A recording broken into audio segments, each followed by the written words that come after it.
Llegó viajando en forma de montonera. Llegó cuando ya la tarde estaba vestida de piedra. Luces que se perdían y ennegrecían la sierra.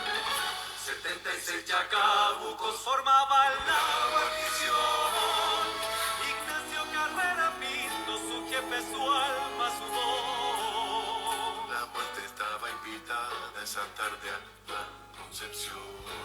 De luto está la noche, la sierra está llorando. Hola, ¿cómo están mis queridos amigos de Cazando Historia de Chile? Estamos comenzando un nuevo día más de conversatorios acá en la gran cofradía de la historia. Bienvenidos a todos los que se nos están uniendo porque hoy día es un día muy especial.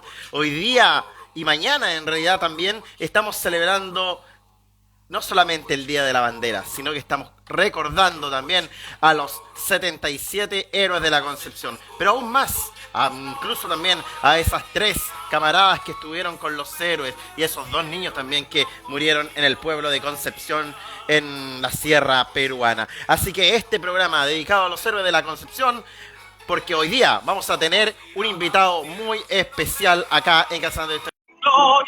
El combate de la Concepción, sus orígenes, su desarrollo y su desenlace, junto con Francisco Darvendrail. El sol salió cansado, la cosa. Hola Andrea, ¿cómo estás? Bienvenida. ¿Cómo estás?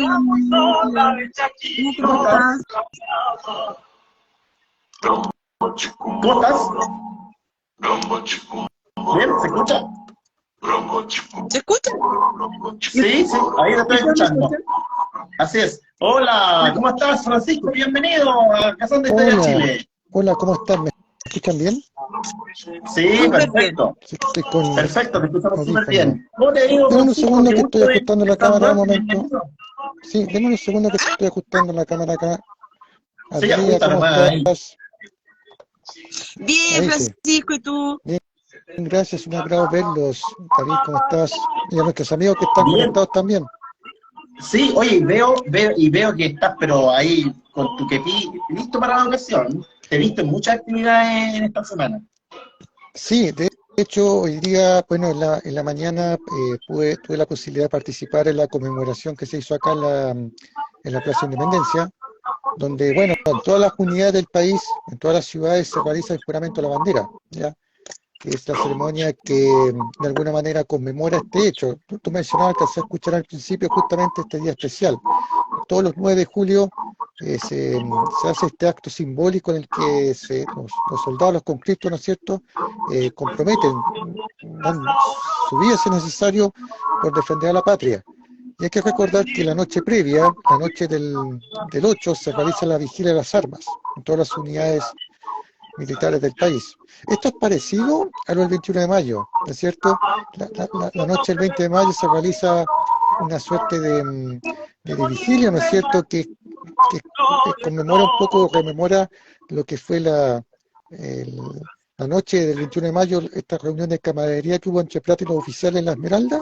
Bueno, acá se realiza lo que es la vigilia de las armas, todas las unidades militares del país, la noche del 8 de julio. Entiendo que se hizo en la escuela militar, acá en el regimiento Chacabuco también. Entonces, y en Santiago entiendo que es simbólico, porque ahí tienen, la escuela militar está conservada en el Museo de la Bandera, que utilizaron en la Concepción. Así que...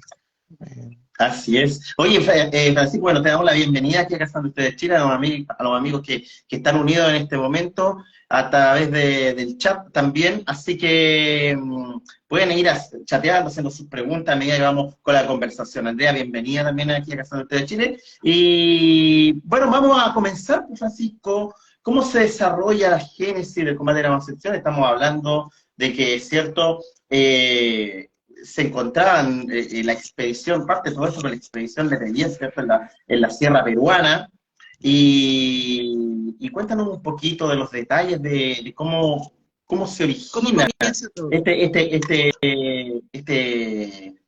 o cómo se desarrolla, ¿cierto?, de que estos 77 chilenos, chacabucanos, ¿cierto?, llegaran hasta el pueblo de Concepción. Sí, bueno, la verdad es que es un poco complicado dar un contexto, porque, bueno, la historiografía nacional ha tratado de ser siempre lo más objetivo posible en todo esto. Pero antes me gustaría darte como un contexto más general. Estamos enmarcados la guerra al Pacífico para nuestros amigos que no saben mucho del tema, porque el combate en la Concepción, a diferencia del combate en Iquique, hay un poco más de desinformación, ¿ya? Por lo tanto, muchas personas cuando asocian esto, inmediatamente lo asocia a Ignacio Carrera Pinto por el billete de Lucas, ¿no es cierto? Que lo vamos a comentar más adelante, la figura de Ignacio Carrera Pinto. ¿Me escuchan bien, cierto? Disculpen nuevamente la Sí, pregunta, estoy perfecto. con un Perfecto. micrófono de Súper. celular. ¿Ya? No, perfecto, te escuchamos Bueno, bien. la verdad es que esto se enmarca en la guerra al Pacífico. Estamos en el año 1881, comenzando el 82.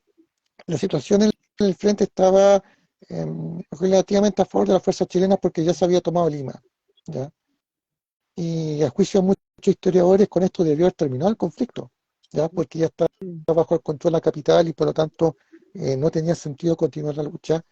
Pero las fuerzas peruanas que quedaron rebeldes, que resistieron esto, que se fueron a la sierra peruana, a las montañas, una zona geográficamente bastante complicada, para ellos no, porque las fuerzas peruanas que cayeron en la campaña de Lima, recuerden que Lima fue tomada en la batalla de Chorrillo Miraflores por las fuerzas chilenas. Las fuerzas chilenas ocupan Lima, ahí asumen la administración de Patricio Lynch, vicealmirante Patricio Lynch, que debido a su buena administración, algunos historiadores lo han denominado como el virrey, el último virrey del Perú, a Patricio Lynch, porque logró ordenar Lima, le dio un aparato administrativo, entre otras cosas que no voy a entrar en detalle. Pero bueno, y el grueso de las fuerzas chilenas, que ya había logrado el cometido, regresa a Chile, a Valparaíso, liderados por el general Manuel Baquedano. Incluso hay una fotografía muy conocida donde muestra a las fuerzas chilenas llegando a Valparaíso. Ese es como el contexto general de lo que fue la campaña de la Sierra o campaña de la Breña, que es el nombre exacto. Nosotros acá en Chile le ponemos campaña de la Sierra como para darle un contexto pedagógico, pero es la campaña de la Breña. ¿Por qué hago hincapié en esto? Porque esta campaña en particular fue muy sangrienta. Todas las campañas que incluyen milicias, milicias paramilitares, guerrillas, son siempre de este tipo. Y en este caso no fue la excepción. Y especialmente complejo para las fuerzas chilenas que no están acostumbradas a este tipo de enfrentamiento. Una fuerza clásica, ¿no es cierto?, de combate, pero no a este tipo de enfrentamiento donde las fuerzas primero tenían que combatir con el frío, con los cambios de temperatura, la altura, clima hostil, y no solamente un clima hostil hablo en términos de meteorología, sino que también de la gente, los aldeanos. Se puede decir acá, en este caso de la campaña de la Breña o de la Sierra, donde el campesinado del Perú, por tratar de darte un concepto, se sintió identificado por esto. Fue muy distinta la reacción con el ciudadano peruano de Lima, por ejemplo, zona urbana contra la zona campesina. Para el campesinado esta época no es una época amarga, como en el caso de lo que fue en Lima, donde obviamente ellos tienen otra visión de lo que fue la ocupación. Obviamente no creo que sea positiva, obviamente negativa, ¿me entiendes?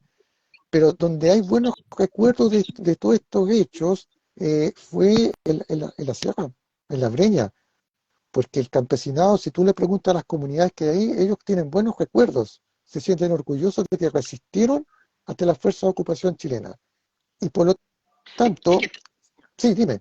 No, es que justamente te iba a mencionar, es que aquí pasa algo interesante, porque tú mencionaste de que se suponía que con la toma de Lima acabaría la guerra, pero en ese momento finalmente Lima fue nomás el que dejó de combatir, porque los pueblos del norte y de la sierra, ¿cierto?, ellos siguieron en guerra, liderados, ¿cierto?, por Andrea Belino Cáceres.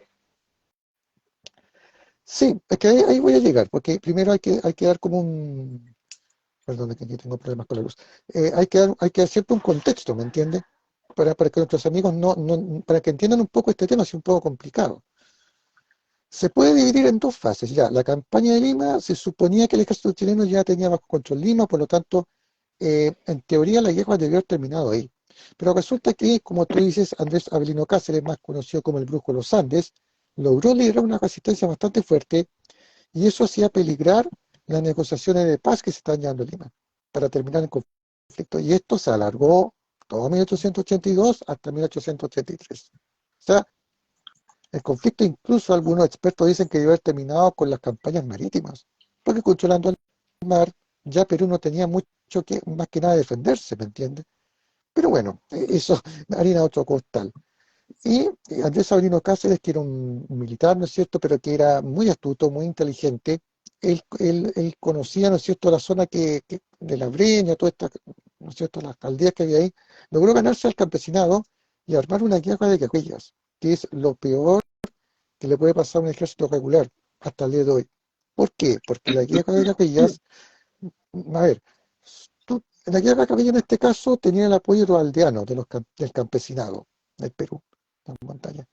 Por lo tanto, ya con eso, un ejército regular era muy complicado combatir igual a igual. Por otro lado, las fuerzas chilenas que participaron en esta campaña de la Breña tenían el serio problema de la logística. Me explico. En Lima, las tropas chilenas por lo menos tenían abastecimiento, había comunicaciones, contactos. Pero en el caso de combatir en la sierra, tú no tenías el contacto adecuado para logística, alimentación, vitualla, todo lo que fuera necesario para sobrevivir a eso. ¿Y qué hicieron las tropas chilenas? Que lo que pasa en todos los conflictos, en todas partes, empiezan a saquear, empiezan a- a- a ir a la aldea, ¿no es cierto?, a robar comida, ropa, qué sé yo. Es lógico, porque, reitero, como dije al principio, esto fue una campaña muy cruenta. Y si no tenían la logística adecuada al punto cercano del cuartel, por la geografía, tienen que pensar que eran montañas, difícil ascenso. O sea, no sé, los amigos de Santiago, los que estarán cerca de una cordillera, una montaña, entenderán lo que estoy diciendo. Imagínense en esa época con soldados que no están acostumbrados a este tipo de cambio de temperatura o estar hambrientos varios días sin agua, sin nada. Por supuesto, tenían que recurrir a lo primero que tenían que encontrar, ¿no es cierto? Y eso explica, voy a adelantar bastante y quizás me estoy desordenando, por qué el uniforme del ejército chileno iba mutando, cambiando, porque no tenían prácticamente la logística adecuada para equiparse, ¿me entiendes? En los libros de historia, los dibujos que han salido, que he publicado yo incluso en las redes sociales, sale el ejército chileno con el uniforme clásico, con el quepino, ¿es cierto?, que tengo aquí, azul y rojo, la casaca azul y el pantalón rojo. Ese fue, claro, el uniforme clásico del ejército chileno. Pero para que nuestros amigos sepan, ese no fue el uniforme que ocuparon especialmente en las campañas de Lima o en la campaña de La Breña. Quiero hacer esta aclaración porque es como un mito que hay. En el caso de las campañas de Lima, el uniforme del ejército chileno fue azul-gris, casi todo. ¿Por qué? Porque el ejército peruano también ocupaba este equipo, este color, también tenía casaca azul y pantalón rojo, los oficiales y algunas unidades. ¿Ya? Eso que todo eran blancos, eso no. No. Hay una serie muy buena, Canal 13, que se llama La Patrulla del Desierto, que está en YouTube, y que yo alguna vez también he publicado en mis redes sociales. Ellos hicieron una muy buena, interesante documentación de cómo eran las vestimentas de los soldados chilenos y de las tropas aliadas perú-bolivianas. Lamentablemente otras producciones pecaron quizás por pedagogía o al ser muy simplista de poner el uniforme clásico, el blanco al peruano y el afrancesado al chileno, no. ¿Y esto por qué lo hicieron entre otras cosas? Para diferenciarse en el combate. Porque imagínate, peruanos que tengan el mismo uniforme color parecido al chileno, no, entonces tenían que diferenciarse. Y por otro lado, cuando se inició la campaña de la Breña, el ejército chileno ya estaba bastante desgastado, no tenía ya el equipamiento suficiente. Y cada unidad tenía su propio estilo. El uniforme que ocuparon los combatientes de la Concepción era azul-gris, completo. En el Museo Histórico Militar de Santiago hay como una especie de diorama gigante, una maqueta con maniquíes de los modelos de los soldados y tenían el uniforme azul-gris. Ese fue el uniforme que ocuparon. Hay un óleo incluso en el metro de Santiago, no me acuerdo el pintor, que yo lo publiqué en las redes sociales, creo que en la estación Los Héroes, donde justamente salen los 4 oficiales, Cabrera Pinto del Canto, o sea, perdón, Cabrera Pinto, Julio Montt, quiero decir, Pérez Canto, Carrera ¿cierto? Pinto y Cruz Martínez. Pérez Canto y Cruz Martínez con el uniforme que le estoy contando. Y eso es importante porque la gente tiene que conocer los hechos, ¿no es cierto?, cómo fue. Ese fue, a retrospectiva, el panorama de las campañas de la Breña y que tiene como antecedente, lo estoy contando para lo que vamos a comentar después del combate en sí. Ujú. Andrea. Sí, lo otro que estaban muy afectados era porque estaban muy enfermos también. Sí, pues Andrea, de hecho, en la guerra del Pacífico hubo muchas bajas no por combate, sino por enfermedades, por tifus y cólera. Eh, en el caso del combate de la Breña fue mucho peor, las tropas chilenas sufrieron mucho por fiebre. La fiebre en ese minuto no era como ahora que una fiebre se puede dominar, ¿no es cierto? En ese minuto inmediatamente mata. Sin ir más lejos, cuando se produjo el combate en la Concepción, las avanzadas chilenas que estaban en el poblado, los que estaban ahí estaban enfermos, por eso Sí, estaban ahí, estaban convalecientes de tifus. Entonces, Sí, por eso oye, estaban ahí. totalmente. justamente y hagamos justamente la distinción que, como tú señalabas, justamente había muchos enfermos donde se estaban tratando, justamente cuando se relevó digamos, el Chacabuco relevó, ¿cierto?, a los chilenos que estaban al mando del capitán Nebel, que era el que le entregó el mando, ¿cierto?, ahí a Ignacio Carrera Pinto. Justamente se quedó uno del Lautaro, ahí, junto con los chacabucanos que llegaron a Claro, la Concepción, porque estaba de enfermo. hecho, Fue el único chabacugano, de hecho, que se inmoló con sí, lo de la Concepción. de hecho técnicamente son 76 chacabucanos y uno del Lautaro, tres mujeres que acompañan a su A su pareja, y esposo, un a perro, los y un soldados. perro, Claro. y un perro, y un perro que se llamaba Cuico. Huico, el famoso Huico. Sí.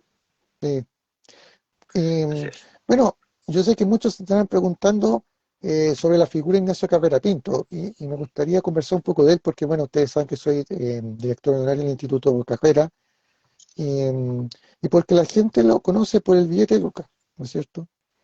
Por el Sí, billete de 1.000 pesos, que dicho sea de paso está mal hecho. Pero bueno, ahí voy a comentar sí, por sí, qué. sí, coméntanos esa historia, muy interesante. Mira, primero hablemos un poco de él, porque claro, muchos ven la figura de él, pero no saben quién fue Carrera Pinto. Carrera Pinto nació en el mismo año de Prat, 1848. Él fue nieto de José Miguel Carrera, prócer de la independencia, que conversaremos yo creo que en algún live de septiembre, cuando se mete la patria, y hijo de José Miguel Carrera Fontecilla, ¿ya? Yo sé que muchos no saben quién fue José Miguel Carrera Fontecilla, hijo de José Miguel Carrera Verdugo, por supuesto. Él, él ingresó al ejército, igual que su padre. Llegó incluso, creo que fue edecán del presidente Francisco Antonio Pinto, incluso.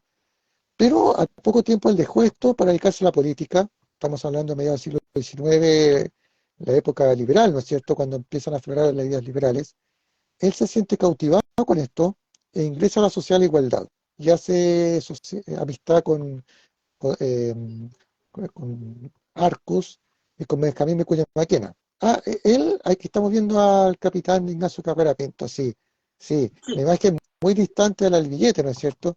Porque en el muy billete, distinto. voy a adelantar un poco, Andrea, en el billete está retratado como un joven, Sí, pero le pusieron porque tiene aspecto, más piel, sí, pero le la cara pusieron y aspecto más todo, de sí. viejo, le pusieron aspecto más viejo, sí, pero él tenía pelo, pero después lo perdió porque sufrió alopecia temprana. Ahí está justamente la imagen del capitán Ignacio Carrera Pinto, hijo del quien les estoy comentando, José Miguel Carrera Fontecilla, que tiene muy parecido, ¿eh? Si ustedes ven las fotos de ambos, tiene un Sí, parecido. sí, Entonces, Carrera justamente. Fontecilla, claro, Carrera Fontecilla se involucra en estas luchas liberales, participa en la revolución del 59 en Santiago, le va mal, eh, son tomados presos, hace amistad con Vicuña Maquena, nuevamente participa. Ahí está Carrera Pinto cuando tenía en el año 1869, sí, cuando todavía tenía pelo. Y déjeme contarle una información, me voy a adelantar más todavía, pero ya que lo está mostrando, David. Él pasó su infancia, Carrera Pinto, entre otras partes en el monte, en la actual hacienda de San Miguel. Esa era la hacienda de verano que tenía la familia Carrera. eh, y ahí estaba su tía abuela Javiera Carrera Verdugo, la única sobreviviente de los hermanos Carrera. Y él compartió mucho con su tía abuela. Y según su tía abuela Javiera Carrera, Si ustedes ven bien la imagen, vean muy bien la imagen, él, el rostro de él cuando era joven se parecía mucho al de su hermano José Miguel. Sáquenle los bigotes y van a encontrar un parecido físico bastante con José Miguel Cabrera. Decía mucho eso Javier Cabrera de su nieto. Le recordaba mucho a su hermano. Sí, sí, José Miguel, claro, claro, sí, decía ella que era como casi ver a José Miguel, ¿me entiendes? Entonces, bueno, bueno, como te contaba, José Miguel Cabrera Fontecilla, ya mal nuevamente en este asunto y se tuvo que ir al exilio del Perú porque estaba condenado a muerte y falleció en Perú, de un problema hepático. Y por todo este asunto de la política, casi no conoció a su hijo Ignacio Cabrera Pinto, casi no tuvo contacto, no lo conoció prácticamente. Y Cabrera Pinto, claro, se crió con su tía abuela, con el resto de su familia. Él después se dedica al rubro agrícola, hace muchos viajes a Mendoza. Mira, Mendoza es lo que estoy hablando. Mendoza, que es una ciudad maldita, si se puede decir, para los Carrera, porque fueron fusilados Juan José, Luis y posteriormente José Miguel. Y se mete en los negocios agrícolas. Pero la verdad no le va muy bien. Ya, como que no tenía mucha pasta para el negocio agrícola. Y en la década del 70, porque tenía algo con qué vivir, él conoce a Benjamín Vicuña Maquena, quien había sido amigo de su padre, y le ofrece un empleo en la Intendencia de Santiago. Y él se dedica a este tema administrativo. Y bueno, Cabrera Pinto venía de una familia de alcurnia, una familia aristocrática. Y un día, con un amigo, van por Santiago y ven la estatua de José Miguel Cabrera en bronce. Y le dice, mira, tú ves a mi abuelo José Miguel Cabrera, yo te aseguro que un día yo voy a estar inmortalizado también en bronce en alguna estatua del país. Y su amigo Qué predicción. y su amigo se ríe. Dice, pero ¿cómo? Bueno, resulta que España llegó al Pacífico en 79 y no duda un segundo en alistarse al ejército. ¿Yo por qué te digo esto? ¿Por qué les cuento a Andrea y a esto? Porque por la vena aristocrática perfectamente pudo haberse quedado siguiendo trabajando en la intendencia, ¿me entiendes? Pero no, él, como muchos otros de la aristocracia, se enlista en el ejército y participa en el conflicto. Y lo hemos conversado en otras ocasiones, pero es muy importante aclarar de que no solamente el pueblo participó en la guerra del Pacífico, participaron de todos los estratos sociales, de la aristocracia también, ya sea en combate, aportando capital, no sé, pero todos participaron. Oye, Francisco, y es importante señalar que justamente se enlista, pero se enlista en la tropa. Claro, que podría haberse Podría empezado como haber sido de... un oficial. Él perfectamente puede pasar incluso a oficial de una por su alcurnia, por el tema del estatus. No, él partió de lo más abajo de la tropa. No quiso ascender, como se dice, por secretaría, no, él empezó muy abajo, como sargento, ¿entiendes? Sargento comenzó de lo más abajo con la tropa en sí.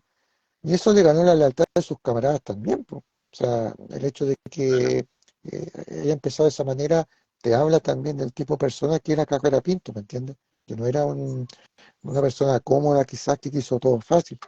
Esto un poco haciendo un símil con Prat, guardando las proporciones del caso. Pero al final de cuentas, bueno, él participa en las campañas de Lima, estoy haciendo una síntesis de la síntesis de la síntesis. Cuando ya logra algunas victorias y se produce la ocupación de Lima y todo el asunto, él vuelve a Chile, se junta con su familia, pero él volvió al Perú. ¿Y por qué te menciono este tema? Porque perfectamente se pudo haber quedado en Chile en medio del conflicto y haber seguido su vida de civil, volver a lo que estaba haciendo. Pero no, él dice, tengo un deber que cumplir, la patria me llama y debo regresar al teatro de operaciones porque la guerra no ha terminado. Muchos chilenos pensaban en el año 81 que la guerra había terminado con la ocupación de Lima. O sea, ahí se terminó todo para ellos. Y no fue así. Al menos mucha gente en Santiago pensaba eso. Recuerden que las comunicaciones no eran como las que tenemos hoy día. O sea, Empezaron a quedar un poco solos también, más olvidados, donde se había pensado ya que la guerra había terminado. sí, sin duda. sea, esto igual, bueno, para los que no me Como para conocen, ir, claro, claro, Andrea, para los que no me conocen, soy periodista. Entonces, en periodista hay una jerga que dice que la atención mediática dura cuando es como una montaña rusa o como cuando, ¿vale? ¡Tic! Y se no hasta acaba, arriba. claro. ¿Y por qué? Porque cuando regresó las tropas chilenas desde el Perú, la gente pensó que esto había ya terminado y no es así, todo lo contrario. La peor parte venía ahora, porque para salvar Lima tenías que neutralizar a todas las fuerzas rebeldes en el Perú. Albino Cáceres era uno de ellos. O sea, ¿cómo podían estar seguros si las tropas rebeldes estaban ahí melodeando, armando resistencia, y los campesinos más encima estas milicias eran mucho peores que los soldados regulares, porque muchos de ellos estaban presas del opio, de las drogas, los hacían reaccionar peor, como en todas partes de este tipo de naturaleza de conflictos. Por lo tanto, claro, mediáticamente la prensa ya había olvidado el tema de las campañas, estaba más preocupado de asuntos políticos, así que en ese sentido prácticamente no, se perdió nomás el tema mediático. Entonces al final después, pero Cacuera Pinto dice, no, tengo que volver porque todavía la patria me llama y hay asuntos pendientes que resolver. Oye, Francisco, claro, justamente vuelve Ignacio Carrera Pinto, se hace cargo de esta compañía de Chacabucano, que van hasta el pueblo de Concepción, como te decía, a relevar, ¿cierto?, a la compañía anterior. Y estamos hablando de que Carrera Pinto lideraba que la mayoría de todos los que lideraba eran jóvenes, eran muy jóvenes. Estamos hablando que sus tres oficiales, o sea, estamos hablando de Arturo Pérez Canto, 18 años, Julio Monzalamanca, 18 años, y Luis Cruz Martínez, 15 años. Estaba por cumplir Creo que 16. el promedio de edad era como 21 años, 22 años, no era más. Bueno, en realidad casi todas las tropas de ejército, un buen porcentaje era de esa edad, lo que ahora nos parece dramático, ¿verdad? Como impactante de esa época, no. Eh, el promedio de edad eran 17 años, muchos jóvenes se enlistaban bueno, es que antes del combate en Iquique costaba enlistar tropas. Acuérdense que el inicio del conflicto fue bastante impopular, pero cuando estalló el asunto del combate en Iquique, lo de Gesta de Prat cambió totalmente la mentalidad. O sea, ahora se dio vuelta la tortilla, ahora se puede decir. Y prácticamente Claro. todo Chile se unió, y muchos niños, claro, niños, jóvenes. eh, bueno, lo hemos conversado en el live que tuvimos sobre el tema de la Esmeralda. Niños fallecieron en el enfrentamiento naval, pues, o sea, 15 años. Bueno, aquí algo parecido, ¿me entiendes? Muchos estaban cursando sus estudios secundarios. El caso de Cruz Martínez, por ejemplo, que está esperando el final del conflicto para terminar su estudio en el Liceo de Curicó, que ahora tiene su nombre, hay una plaza incluso en Curicó, ¿me entiendes? Su memoria. Es impactante, o sea, tuvo una vida por delante y es lo que terminó. Y claro, efectivamente, y aparte tienes que considerar la inexperiencia en esto. O sea, muchos de ellos no tenían experiencia en este tipo de enfrentamientos. Eh, Tengo entendido que algunos sí tenían experiencia ya en lo que fue Lima, la campaña de Lima, en Choquillo, Miraflores, pero bueno, vamos directo un poco al grano, no al tiempo, porque me gustaría después conversar lo que viví en la mañana acá en el juramento de la bandera, que fue bastante conmovedor. Emotivos. Sí, pero ya lo comentaré. El tema, bueno, ¿por qué se llama el combate de la Concepción? En realidad el poblado se llama Concepción. Lo que pasa es que la historiografía chilena le puso la Concepción para diferenciarlo de Concepción donde vivo, la ciudad de Concepción. Y como anécdota les cuento cuando era muy chiquitito, cuando era un niño, yo me puse a leer Icarito sobre el tema. Y yo pensé que Concepción era el combate acá. Pensé que era acá en Concepción, y me acuerdo incluso que iba al centro y pensaba, ¿dónde habrá sido el cuartel? Y claro, después he ido estudiando el tema que no era acá, pues era en el Perú. Yo espero algún día sí conocer el pueblo de Concepción allá en Perú. Oye, bueno, comienza, ¿cierto?, este día 9 de julio, Francisco, ¿cierto? Estaban Mm. las tropas chilenas ahí en la Concepción, le vamos a decir la Concepción para diferenciarlo, y viene más o menos 2 de la tarde, 15 horas más o menos, ven cómo se desplazan estas montoneras por los cerros. ¿Qué acción toma ahí Ignacio Carrera Pinto con los chacabucanos que estaba al mando? Sí, bueno, la verdad es que las fuerzas chilenas llegan en grueso el 5 de julio, ¿ya? Ahí llega el grueso de las fuerzas, se encuentra con estos enfermos, ¿no es cierto? Que algunos están de tifus, y constituyen su cuartel a un costado del templo. ¿Ya? El templo, a un costado, instalan el cuartel, instalan la bandera chilena que les conté al principio, y 76 caucanos y uno del Lautaro. Las mujeres, pareja, ¿no es cierto?, de los soldados y el perro que les contaba. Bueno, Ignacio Carrera Pinto ordena que estén constantemente activos, que no pierdan el training porque se sabía que estaba en una zona hostil. Había muchos extranjeros en el pueblo de la Concepción y ya les habían informado que fuerzas peruanas estaban merodeando por el sector para iniciar un ataque, porque hay que recordar que las fuerzas de Avelino Cáceres, como le conté, están rodeando esta zona. Y uno de sus brazos derechos, que era Juan Gastó, partió justamente a este poblado a tomárselo, porque ya estaban enterados que las fuerzas chilenas habían ocupado este poblado y que eran pocos. Los lugareños, que eran los informantes de Juan Gastón, le habían informado a él de que eran 77 chilenos, que no tenían artillería, que no tenían un gran armamento y que perfectamente los podían derrotar. Con esa información, entonces, agrupa a unos 300 efectivos del ejército regular peruano y unos 1.500, 1.200 milicianos, campesinos de las milicias rebeldes, para entrar de lleno a este poblado de la Concepción, que está rodeado por unas montañas. Si ustedes ven en las imágenes por internet, es un pueblo que tiene como un socavón y que hay unas montañas a su alrededor. Entonces era bastante fácil poder precipitarse y ocupar el lugar. Estaba esperando el momento oportuno para eso.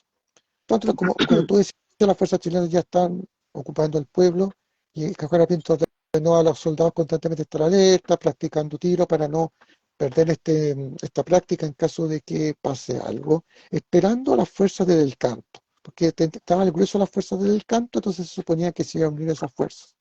¿Y qué pasó? Que Juan Gastón ordenó quebrar eso, quebrar esta comunicación para justamente realizar este asalto al pueblo y de esa manera tomarse Concepción y así proseguir esta guerra de guerrillas, como les comenté al principio. No eran los combates clásicos, dos fuerzas grandes, sino que ir hostigando localidad por localidad a la fuerza principal, que en este caso era la del Canto. Y así lo va debilitando y de esa manera el enfrentamiento se va haciendo más complejo para la fuerza invasora, en este caso las fuerzas chilenas. Bueno, incluso los oficiales chilenos en la Concepción fueron invitados por unos residentes italianos a un almuerzo, ¿ya? Y estaban acuarteladas las tropas. Eso había ordenado Carrera Pinto porque esperaba que en cualquier momento podía venir un ataque. De hecho, 11 de sus soldados, eran 11 que están enfermos de tifus, para ser exacto, y ya había condicionado algunas defensas en la plaza. Plaza que puede ser, ¿no es cierto?, por si es que llegaban las fuerzas peruanas. Y estos extranjeros constantemente le informaban de que podrían venir las fuerzas peruanas. Bueno, el 9 de julio, que fue un domingo, exactamente como hoy un domingo, se calzó hasta la fecha. Un día como hoy, Un domingo, justamente un día como hoy. un domingo 9 de julio, a eso a las 2:30 de la tarde, hora del Perú, el vigía de una de las torres del templo avista que de las montañas iban descendiendo las fuerzas peruanas.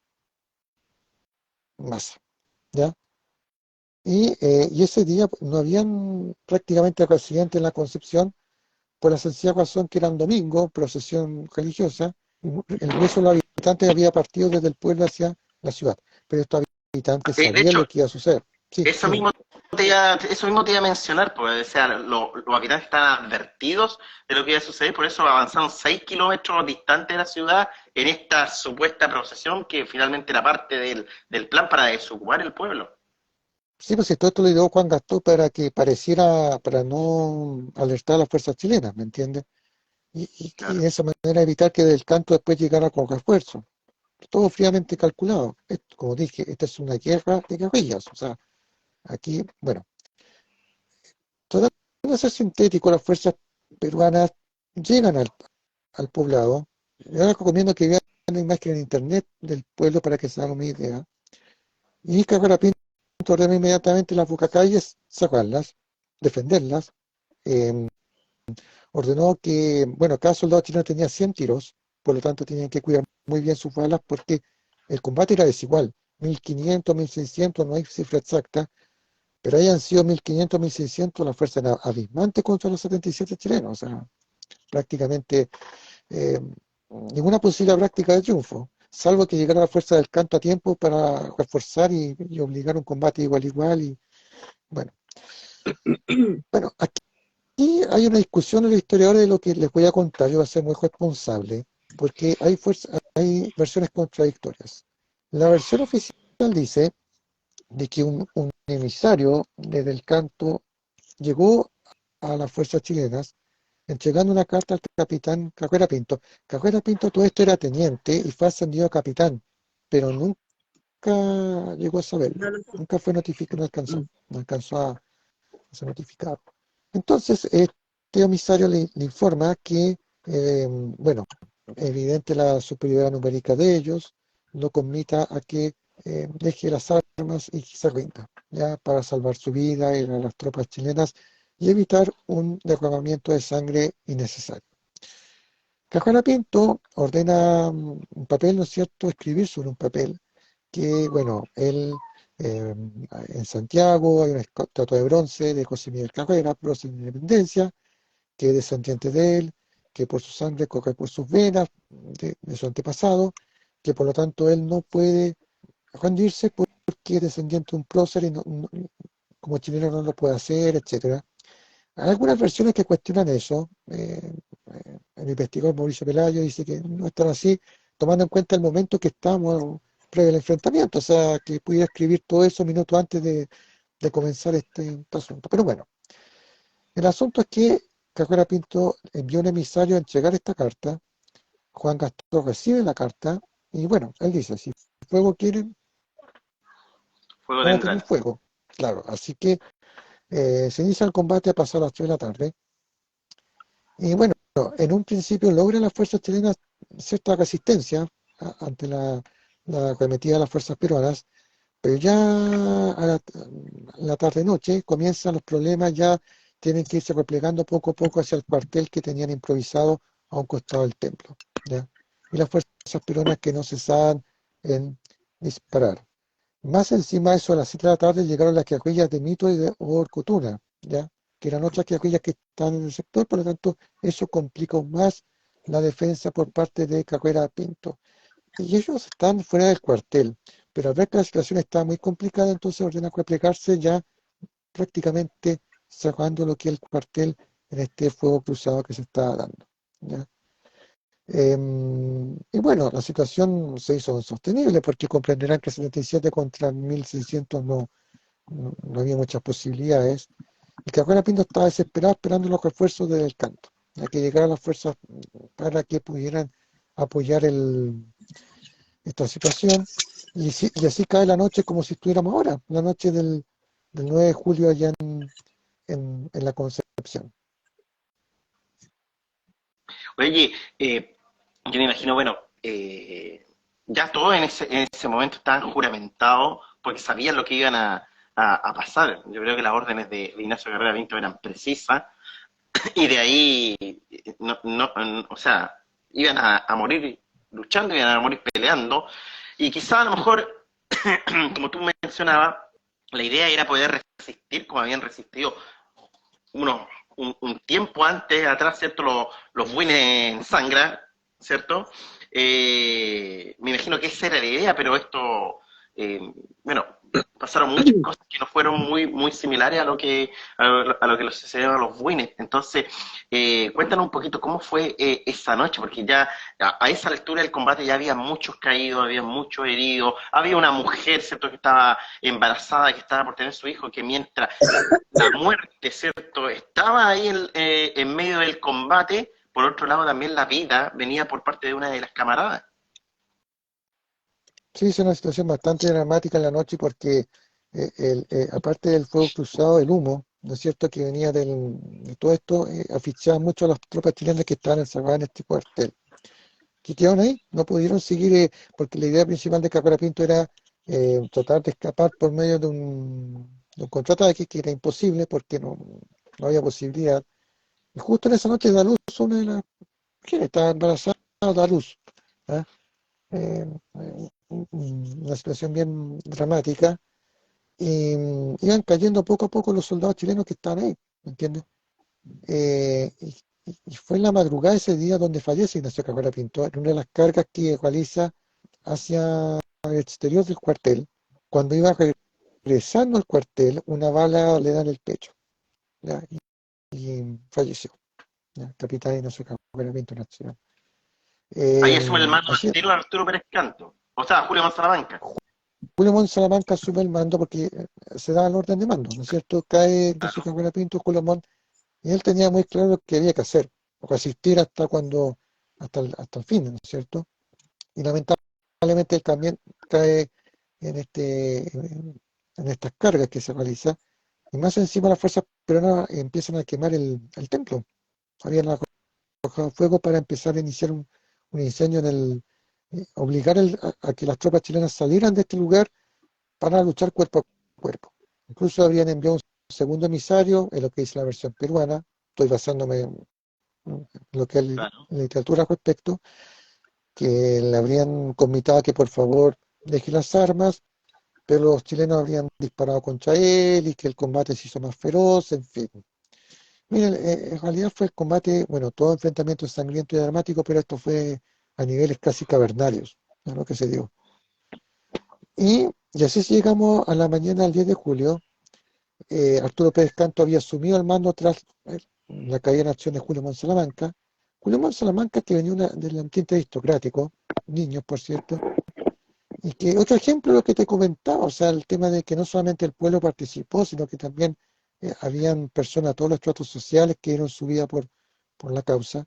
Arturo Pérez Canto, de 16 años, asumió el mando y también cayó en acción. Y bueno, a eso a las 10 de la mañana del 10 de julio quedan como 4 chilenos aproximadamente, liderados por Cruz Martínez, ¿ya? Que también eran 16 años, tenía, si me equivoco, aproximadamente. Entonces, una señora la extranjera que estaba ahí en el poblado le dice que por favor, niñito, ríndase porque no vale la pena morir en ese sentido. Un emisario del Perú, del ejército peruano, le dice por favor, ríndete porque ya no tienen nada que hacer. Y bueno, ellos se juramentaron, los que quedaron, que no se iban a rendir, que son chacabucanos, que un chileno no se rinde. Se desabrocharon las casacas, puesto la bayoneta, a cada uno le quedaba una sola bala, y hicieron la carga final y fallecieron, obviamente, en este hecho. Estamos Oye, hablando de las 10 de la mañana del 10 de julio. claro. Oye, qué épico debe haber sido esa escena, porque, a ver, aquí también tenemos que señalar algo. El combate de la Concepción es uno de los combates más, digamos, en cierta manera, más imprecisos de la Guerra del Pacífico, de la campaña de la Sierra, ya que no hubieron testigos, me refiero, no hubieron testigos chilenos, ¿cierto?, que pudieran contarle. Entonces, Estanislao del Canto escuchó los testimonios de un comerciante extranjero, italiano creo que era, ¿cierto? Que le contó Norteamericano. claro, un extranjero, ¿cierto? Que había ahí en el pueblo y que le contó todo lo sucedido. Entonces, que se llegara, digamos, a saber esta historia, justamente se fue armando a través de las generaciones, ¿cierto? Del paso del tiempo, de los testimonios de los pocos testimonios que se fueron recopilando, pero aún así, mira, haya sido mito o no, ya la estructura del combate del 9 y 10 de julio, en donde todos los chilenos finalmente cayeron defendiendo su bandera, defendiendo su honor, defendiendo la patria, ¿cierto? Los hace ser realmente unos héroes que podríamos decir que el combate de la Concepción está a la altura de un 21 de mayo.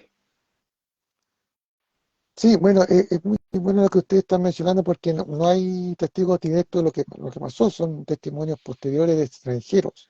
Por eso se le da credibilidad, porque no eran principalmente peruanos, sino que eran extranjeros que estaban ahí y esos son los reportes que llega Arturo Pérez Canto.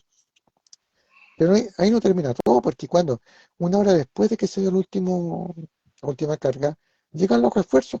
Llegan las fuerzas de Pérez Sí. Canto a Concepción y encuentran esta escena.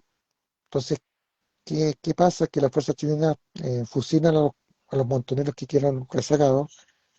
Y bueno, en un acto de homenaje ordena dejar todos los cuerpos en el templo e incendia la iglesia. ¿Ya? Originalmente la idea era trasladar los cuerpos a Chile, pero es imposible. En un homenaje póstumo, él extrae los corazones de Cabrera Pinto, Pérez Canto, Julio Montt, ¿no es cierto? De los De Luis oficiales. Jesús Martínez. Martínez, claro, y los envuelven en unos frascos con alcohol, ¿no es cierto? Y los trae a Santiago. Y sus corazones ahora están en la Catedral Metropolitana de Santiago, para quien quiera conocerlos. ¿Ya?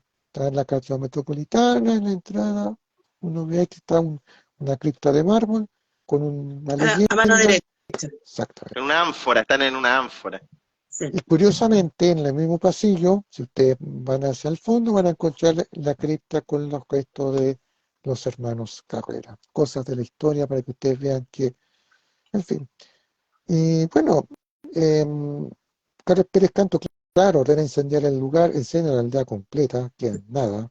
Un acto de venganza que, bueno, es lógico después de todo lo que pasó. Bien. Claro. Claro. Un anuncio. Querido amigo de Cazando Historias Chile, estamos junto a Francisco de Armendrail esta noche desmenuzando, reviviendo un poco, comentando lo que fue el combate de la Concepción el 9 y 10 de julio de 1882 en el pueblo del mismo nombre. Andrea. Sí, una vez que llega esta noticia a Chile, no sé si has podido como recopilar datos de cómo se recibe esto acá, cuando se sabe de lo que pasó en Concepción. Bueno, sin duda que la sociedad chilena quedó impactada. Bueno, cuando hablo de sociedad chilena, recuerden los que tenían acceso a la literatura y la prensa de la época. Recuerden que no todos tenían como el mismo acceso, pero obviamente hubo consternación por lo que pasó, de esta masacre que hubo en este poblado. Y bueno, con los años se fue recordando este hecho a tal punto que después se decretó que este día sería el día del juramento de la bandera, como un acto heroico en el que, aunque el escenario sea adverso, uno juraba dar la vida si fuera necesario por la patria. Porque fue una masacre, o sea, una compañía completa fue descuartizada no, bueno, yo no sé si contar esto, pero yo siempre lo cuento para que entiendan lo dramático y lo terrible que fue, que, bueno, las fuerzas peruanas, cuando hablo de las fuerzas peruanas, hablo del ejército, Juan Gastón, le había pedido a las fuerzas peruanas que respetaran la vida de las mujeres, de la mujer que dio a luz incluso, pero lamentablemente los montoneros peruanos, presas del opio, de la droga, no lo hacen, se ensañan con los muertos, los repasan, cometen violaciones, violan a las mujeres que sobrevivieron, las matan, incluso matan también al perro, cuico. Incluso, disculpe lo directo, pero hay que decirlo, decapitan a algunos de los soldados chilenos que quedaron, los muertos, ¿no es cierto? Y les clavaron en las cabezas, en las lanzas que tenían. No hablo del ejército, hablo de los montoneros, de la fuerza de apoyo que tenía él, y empezaron a avanzar con ellos. O sea, Bueno, de hecho, lo que tú dices, Francisco, sucedió con el niño que había recién nacido. ¿sí? Lo mataron, ¿cierto? Su cabeza la pusieron sobre una lanza y danzaban frenéticamente. Con otros soldados, cabeza de soldado no, sí, es terrible, o sea, los relatos que hay son dramáticos, me dan ganas hasta vomitar, incluso la primera vez que lo escuché, porque realmente pónganse en ese escenario. O sea, Sí. imagínense el cruento combate, el final que tuvo todo, realmente te habla lo sanguinario, lo asqueroso que fue. Por eso yo creo que con todo esto, y aquí me estoy adelantando quizá a la reflexión final, hay que recordar esta fecha. Yo anoche incluso pensaba ponerlo en mis redes sociales y la estoy pensando todavía. Y mucha gente dice, ¿por qué recordar esta fecha? Bueno, creo que con lo que hemos conversado, motivo de sobra hay. O sea, imagínense, un niño deja a su familia para partir a la guerra y termina así. O sea, por favor, o sea, yo creo que con justicia tenemos que al menos recordar a los 77 que nos subí, cuantos más. Bueno, que lamentablemente el episodio que le estoy contando era bastante común en este tipo de campañas de la Breña, porque eran campañas Claro. donde no se respetaba el código de guerra, muchos montoneros no eran soldados profesionales, eran gente que también se dedicaba al bandilaje, ¿me entiendes? A todo este Es tema, que entonces fue un justamente, y por eso combate, mismo, claro, y por eso mismo la campaña de la Sierra fue una de las campañas más largas de la Guerra del Pacífico. Estamos hablando de 3 años, ¿cierto? Duró esta campaña por justamente la estructura en que se armó, digamos, se armaban los distintos combates en un terreno inexplorado, en un terreno que era difícil para los chilenos, que les causaba, imagínate, los soldados caminando por alturas, ¿cierto? Con el soroche de la altura, muchos murieron en el camino, no tenían el equipo también necesario como para avanzar, entonces fue una campaña totalmente angustiosa para los soldados chilenos. Oye, Francisco, yo te quería preguntar, después del episodio del combate de la Concepción y de, claro, cómo se supo todo esto después entre las tropas de Chile, ¿crees que esto fue preponderante, fue motivante para que rápidamente los mandos sintieran de que pronto tendría que acabar la guerra?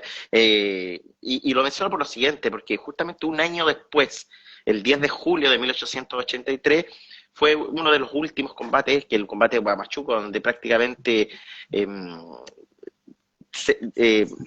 digamos, fue uno de los últimos combates de la Guerra del Pacífico, donde prácticamente se retiró de la guerra Perú y Andrea Avelino Cáceres. Y claro, esta fecha 10 de julio también está ensombrecida un poco por lo que sucedió en la Concepción. Entonces, ¿crees que esto fue motivante, lo que sucedió en la Concepción, para que rápidamente este combate o esta guerra finalizara? lo que pasa es que el ánimo era terminar el conflicto, de cierta manera. Porque, acuérdate lo que comenté al principio, en Lima se estaba negociando ya la paz, se estaba comenzando negociaciones con la clase política peruana para llegar a un acuerdo, pero Perú tenía sus problemas, llámalo, estaba el gobierno de Iglesias, si no me equivoco, en Lima, pero estaba también Avelino Cáceres en la sierra, entonces habían como dos frentes y para zanjar esto había que terminar con él. O sea, era imposible llegar a un punto final del conflicto si Avelino Cáceres no era derrotado. Era complejo por lo que estaba conversando, porque eran montoneros, gente que no se iba a rendir tan fácil. Por eso, para el campesinado peruano, este episodio lo ven con mucha alegría y con mucho... hay buenos recuerdos, porque aquí no se rindieron tan fácil y lograron muchas victorias incluso. Bueno, esto de la Concepción, por ejemplo. O sea, al final de cuentas, eran como dos Perú que habían, ¿me Claro, entiendes? justamente. Y eso Habían y no dos, se podía, claro, no se dos podía gobiernos. terminar si...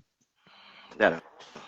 Oye, amigos de Cazando Historias Chile, gracias a todos los que han estado mandando ahí opiniones a través del chat y las preguntas también que han podido realizar. Estamos acá en Cazando Historias Chile junto a Francisco de Armendray. Les recordamos que la próxima semana vamos a estar el día jueves con D'Angelo Lagos de la página Guerra del Pacífico DSL, y el día viernes vamos a estar con la profesora Carolina Arce, recreadora histórica también, que nos va a acompañar aquí en la Gran Cofradía de la Historia. Andrea, no sé si tiene alguna pregunta, pero ya estamos llegando casi al final Sí, de estamos nuestro casi programa. en la hora. Sabes que se nos ha ido Una hora volando, volando. claro. No sé si le quieres preguntar algo ahí a Mira, Francisco. además que es un gusto escuchar a Francisco, porque lo sigo harto en sus redes sociales y el detalle que ha estado dando estos días va conmoviendo de a poco en cuanto a todo lo que fue pasando. Sí, mi última pregunta. Llega del canto y ve que la bandera sigue flameando, ¿ya? La bandera, ¿cuál es la ruta de la bandera? Porque ahora está en Hola, militar. escuela militar, ¿ya? ¿Quién guarda esa bandera por un tiempo y después llega a la escuela militar? Entiendo que en un principio, como comenté, quería que los restos de todos los oficiales y los soldados que llegaran a Santiago, pero ninguno, por razones obvias, y junto con ello la bandera, ya que una bandera que entiendo que confeccionaron justamente las esposas de los, de los combatientes chacabucanos. Entiendo que llega a Santiago y ahí debo confesar que peco ignorante. Ahí como que me pierdo un poco cuál fue la ruta que dio la bandera, porque no me había fijado en ese detalle el tema de esa ruta. Ahí reconozco que me pierdo un poco. Ahí tendría que un experto ahí contarte el tema porque no recuerdo muy bien la ruta. Solo sé que finalmente quedan en el museo, está en el museo la bandera, que es pequeña, no es una bandera tan grande, y que, bueno, tiene un simbolismo que habla por sí mismo. ¿Ya? Ahí me pierdo un Claro, poco el tema de la ruta de la sí, bandera sí. del Yo entiendo Chacabuco. yo entiendo un poco que uno de de los oficiales que llegaron con el canto, ¿cierto? La guardó esta bandera y la mantuvo Lo por guardé años por mucho después tiempo. en su casa y finalmente, bueno, salió como testimonio de que la tenía él y finalmente la donaron. Pero bueno, la verdad tampoco conozco mucho la ruta, eso es algo que Es que hay podríamos un poco averiguar de más adelante. leyenda, hay un poco de mito Sí, también detrás. O sea, Sí, hay, no ha porque sido hay como muy... tres versiones. Por eso, claro, me ha complicado un poco el tema, porque no hay como una versión, hay claro, un poquito de leyenda, un poco de mito también detrás. claro. ¿Me entiendes? Oye, Eso ha Francisco, complicado un poco. claro, Por eso no. sí, Francisco, también como para ir cerrando también, el combate de la Concepción es como te decía antes, un combate a la altura de lo que sucedió con Prat el 21 de mayo. Ignacio Ujú. Carrera Pinto, junto con su chacabucano y el soldado de Lautaro, eh, no se rindieron y el acto más sublime que hicieron fue ofrendar su vida por la patria. Esto lo elevó a categoría de héroe, sin, digamos, buscando ansias de poder, sin buscando posiciones, sino solamente con cumplir con su deber. Algo que hoy día, en estos tiempos, es muy poco conocido. Si tú le preguntas a los jóvenes quién es el personaje del billete de la Luca, que cuando empezamos el programa, ¿cierto? Tú lo comentaste, no lo conoce, no tiene idea quién es. ¿Qué sientes tú al respecto? ¿Qué deberíamos hacer nosotros eh, o las entidades públicas para poder recordar, ¿cierto? Esta fecha tan especial, y no solamente esta fecha tan especial, sino que también a los héroes que estuvieron en la Concepción, principalmente a Ignacio Guerrero Pinto como como el líder de esta tropa. Bueno, lo que estamos haciendo ahora para empezar. Por eso agradezco nuevamente la invitación. Yo creo que lo que ustedes están haciendo de dar este espacio ya es algo, porque las redes sociales hoy día son fundamentales para transmitir la historia. O sea, la academia ha hecho muchos papers sobre el tema, especialmente también la Academia de Historia Militar, pero falta ese canal para transmitir el mensaje. Yo estos días en mis redes sociales he puesto algunas publicaciones, especialmente en Twitter. Twitter es una red muy sensible porque, bueno, no hay entrar en detalle. Sí. Pero fíjate que la reacción ha sido bastante positiva, ¿eh? Porque mucha gente no sabía de este hecho, y siento que hay un interés por la figura de Ignacio Carrera Pinto. ¿Qué falta? Yo creo que justamente esto, de enseñarles que lo de la Concepción fue un hecho lamentable, pero fue un hecho heroico. O sea, este hecho marcó un punto de inflexión en lo que respecta al compromiso con la patria. En la mañana estuve en el juramento que se hizo acá en la Plaza Independencia. Eh, para los que me siguen en redes sociales, estuve subiendo algunas fotos, algunos videos cortos. Fue conmovedor porque, bueno, este acto no se hacía presencial hace un tiempo. El año pasado se hizo, pero fue más acotado. Y estaba con lluvia, así que no pude ir. Pero afortunadamente hoy día el día está despejado. Y estaba, bueno, está el regimiento Chacabuco acá. Ustedes saben que en Concepción está el Chacabuco, está la réplica del templo de la Concepción, que está aquí en Concepción, y está la cuarta compañía histórica. Entonces ellos están con el uniforme, que no, dicho sea de paso, que nadie lo sepa, no es el uniforme correcto. Ellos están con un uniforme afrancesado, pero no es el diseño de eso. Pero al margen de ello, ellos rememoran lo que fue esa compañía que estuvo en la Concepción. Oye, Y ellos, lo más emocionante, vi un video tuyo que subiste donde lo recrearon tal y cual, o sea, se notaba que, bueno, la maqueta que hicieron atrás de la iglesia, los soldados ahí luchando, de verdad vi el video, me conmovió. sí, ese video, ese fue del año 2016. Eso fue Ya, fue una jornada que organizó la gobernación para los niños. Y ahí me invitaron y tiene sus años ya.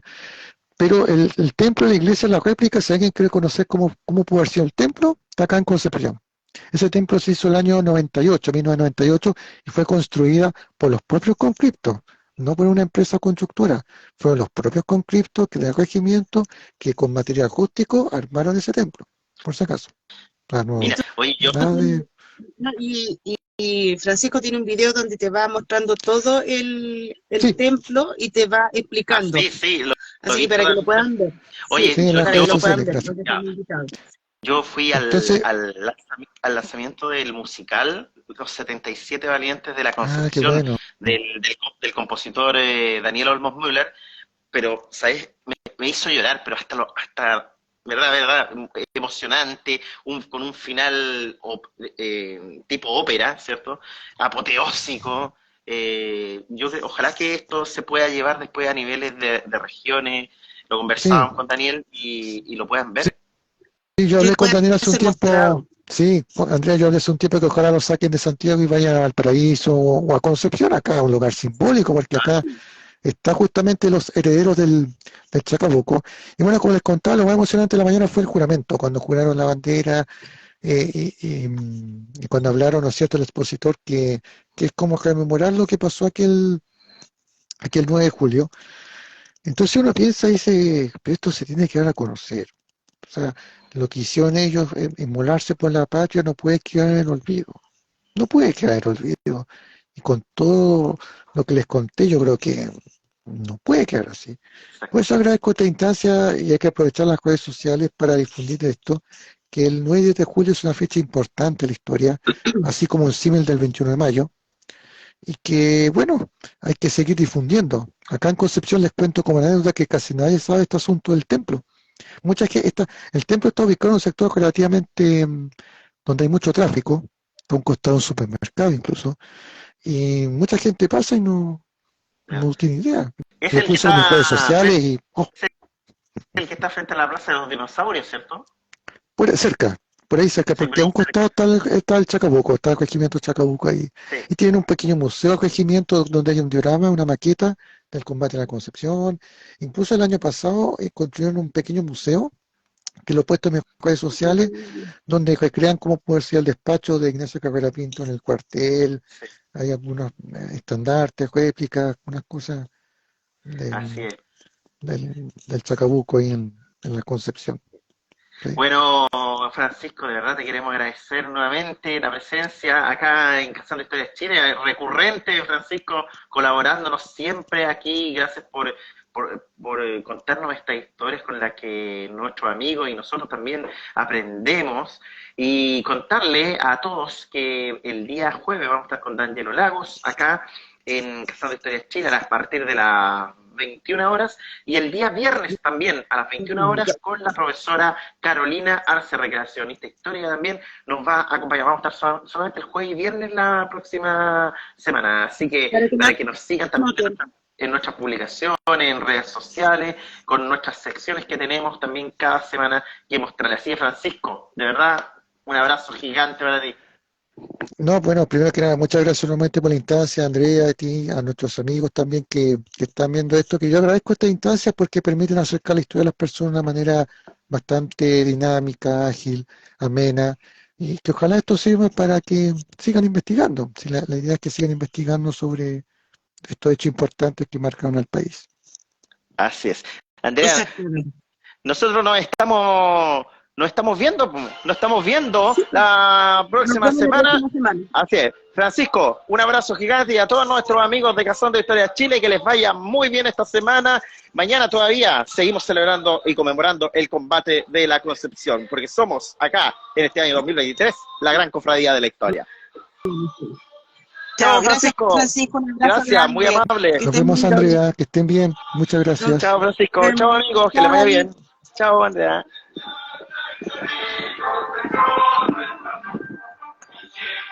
La lucha se